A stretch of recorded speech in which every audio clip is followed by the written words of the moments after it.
वृषभ राशीच्या जातकांना ह्या आठवड्यात तुमचा राशीस्वामी शुक्र अत्यंत प्रभावी स्थितीत असून तुमच्या भाग्यभावातून चंद्र भ्रमण करणार आहे. गुरुच्या दृष्टीने तुमचं मन शांत राहील. काम व भावनिक जीवनात समतोल राखणं तुम्हाला सोपं जाईल. व्यक्तिगत जीवनामध्ये कुटुंबात आनंदाचे क्षण येतील. घरात एखादा धार्मिक सोहळा किंवा पाहुणचार होण्याची शक्यता आहे. एखादं गेट टुगेदर होऊ शकतं. आपल्या बोलण्यात मधुरता ठेवा, त्यामुळे जुने ताण दूर होतील. करिअर व व्यवसायाच्या ठिकाणी कामकाजात स्थैर्य, व्यापाऱ्यांना नवीन व्यवहार जुळण्याची शक्यता. नोकरीत असलेल्यांनी आपल्या कौशल्यावर विश्वास ठेवा. या आठवड्यात प्रमोशन किंवा अतिरिक्त जबाबदारी तुम्हाला मिळू शकते. आर्थिकदृष्ट्या हा आठवडा स्थिरतेचा असून खर्च थोडा वाढणार आहे, पण गुंतवणुकीच्या स्वरूपात लाभदायक देखील ठरणार आहे. मात्र कर्ज टाळा आणि प्रलोभनापासून स्वतःला दूर ठेवा. प्रेम व नातेसंबंधामध्ये वृषभ राशीच्या जातकांना जोडीदाराशी नात्यात गोडवा वाढणार असून काही जणांना जुनं प्रेम परत मिळू शकतं. अविवाहितांसाठी मित्रवर्तुळातून नवीन प्रस्ताव येण्याची शक्यता आहे. आरोग्यदृष्ट्या वृषभ राशीच्या जातकांना ह्या आठवड्यात थोडासा गॅस किंवा पित्ताचा त्रास संभवतो. तेलकट, तुपकट आणि मसालेदार अन्नपदार्थांपासून दूर राहा. रोज किमान 10 मिनिटे प्राणायाम करा आणि सकाळी फिरायला जा. वृषभ राशीसाठी या आठवड्याचा शुभ अंक आहे 6. शुभ रंग आहे गुलाबी व पांढरा. शुभवार आहे शुक्रवार. शुभ दिनांक आहेत 26 व 31 ऑक्टोबर. व वृषभ राशीसाठी या आठवड्याचा विशेष उपाय, दररोज सकाळी श्री यंत्रावर गुलाबाचं पाणी शिंपडा आणि ओम श्रीं ह्रीं क्लीं महालक्ष्मी नमः हा मंत्र रोज 11 वेळेला म्हणा. त्यामुळे धनवृद्धी होईल आणि मानसिक समाधान मिळेल. कन्या राशीचा स्वामी बुध या आठवड्यात कर्मभावात बलवान असून गुरु आणि शुक्र दोघेही अनुकूल दृष्टी देत असल्याने कामकाजात चांगली प्रगती या आठवड्यात तुम्हाला बघायला मिळेल. निर्णय क्षमता वाढेल आणि नवीन संधी मिळतील. त्याचा योग्य तो लाभ घ्या. व्यक्तिगत जीवनामध्ये कुटुंबात समतोल राहणार असून पालकांसोबत वेळ घालवण्याच्या संधी तुम्हाला या आठवड्यात मिळतील. काही जणांना घरात छोटासा एखादा धार्मिक सोहळा करण्याचा योग जुळून येईल. जुन्या नात्यांमध्ये पुन्हा विश्वास निर्माण होईल. करिअर व व्यवसायाच्या दृष्टीने कार्यक्षेत्रात जबाबदारी वाढेल, पण त्यातून प्रगती होणार आहे. सरकारी कामांना गती येईल. व्यावसायिकांसाठी नवीन व्यवहार यशस्वी होतील.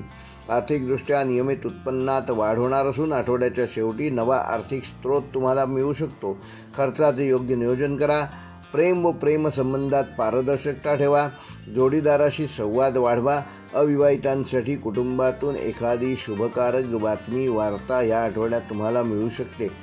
आरोग्यदृष्ट्या कन्या राशीच्या जातकांना थोडासा थकवा, डोळ्यांचा त्रास संभवतो.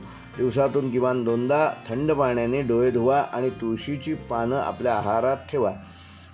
कन्या राशीसाठी या आठवड्याचा शुभ अंक आहे 5. शुभ रंग आहे हिरवा आणि फिकट तपकिरी. शुभवार आहे बुधवार. शुभ दिनांक आहे 28 व 31 ऑक्टोबर. व कन्या राशीसाठी या आठवड्याचा उपाय, येत्या बुधवारी सकाळी एका तुळशीच्या झाडाभोवती 3 प्रदक्षिणा घाला आणि ओम नमो भगवते वासुदेवाय हा मंत्र 11 वेळेला तिथे जप करा. जर तुळशीला प्रदक्षिणा घालणं शक्य नसेल तर तुळशीकडे बघून स्वतःभोवती 3 वेळेला प्रदक्षिणा घातल्यात तरी त्या तुळशी मातेला पोचतील. आणि हा उपाय तुमचा बुधदोष कमी करून मनाची स्पष्टता आणि कामात तुम्हाला यशकीर्ती संपदा प्राप्त करून देईल. मकर राशीचा राशीस्वामी शनी तुमच्या राशीच्या 2ऱ्या भावात आणि गुरु 5म भावात असल्यामुळे चंद्र आठवड्याच्या सुरुवातीला कर्मभावातून प्रवेश करत असल्यामुळे तुमच्या जबाबदाऱ्यांमध्ये या आठवड्यात वाढ होणार आहे. कार्यक्षेत्रात नवे दायित्व स्वीकारावे लागेल. शुक्र आणि मंगळाच्या अनुकूल स्थितीमुळे सामाजिक प्रतिष्ठा आणि आत्मविश्वास वाढणार आहे. व्यक्तिगत जीवनामध्ये घरगुती विषयांमध्ये संतुलन ठेवण्याची गरज आहे. ज्या गोष्टी तुमच्या संदर्भात नाहीत त्याकडे शक्यतो दुर्लक्ष करा. कुटुंबातील ज्येष्ठांचा सल्ला तुम्हाला योग्य निर्णय घेण्यास मदत करेल.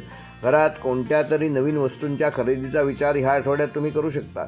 आठवड्याच्या उत्तरार्धात कौटुंबिक वातावरण सौहार्दपूर्ण राहणार असून करिअर व व्यवसायाच्या दृष्टीने नवीन करार किंवा मोठ्या क्लायंटसोबत चर्चा ह्या आठवड्यात यशस्वी होण्याची शक्यता आहे.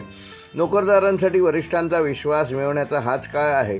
वेळेचे काटेकोर नियोजन आवश्यक असून शनिवारी एखादी शुभ बातमी तुम्हाला मिळू शकते. आर्थिकदृष्ट्या या आठवड्याच्या मध्यात अचानक लाभाचे योग आहेत, परंतु अनावश्यक खर्चांवर नियंत्रण ठेवणे आवश्यक आहे. गुंतवणुकीसाठी गुरुवार सर्वोत्तम असून बँकिंग, रिअल इस्टेट किंवा सरकारी व्यवहारांमध्ये गुंतवणूक केल्यास तुम्हाला नफा मिळू शकतो. प्रेम व नातेसंबंधामध्ये जोडीदारासोबत संवाद वाढवणं आवश्यक असून जुन्या गैरसमजांचा निपटारा करणं ह्या आठवड्यात आवश्यक आहे. प्रेमी युगुलांसाठी नातेसंबंधात स्थैर्य येईल. अविवाहितांसाठी नवे प्रस्ताव येऊ शकतात. आरोग्यदृष्ट्या मकर राशीच्या जातकांना हाडं, गुडघे व पचनाशी संबंधित त्रास या आठवड्यात तुम्हाला होऊ शकतो, तेव्हा त्याकडे योग्य ते लक्ष द्या. सकाळी सूर्यनमस्कार घाला आणि तिळाचे सेवन होईल तेवढे या आठवड्यात करा. मकर राशीसाठी आठवड्याचा शुभ अंक आहे 8, शुभ रंग आहे गडद निळा, शुभवार आहे शनिवार, शुभ दिनांक आहे 27 व 31 ऑक्टोबर. व मकर राशीसाठी या आठवड्याचा विशेष उपाय, येत्या शनिवारी काळे तीळ व 2 चमचे सरसोचं तेल वाहत्या पाण्यात सोडा आणि शनिदेवाला काळे वस्त्र अर्पण करा. त्यामुळे तुमच्या जीवनात येणारे अडथळे कमी होतील आणि मानसिक स्थैर्य लाभेल.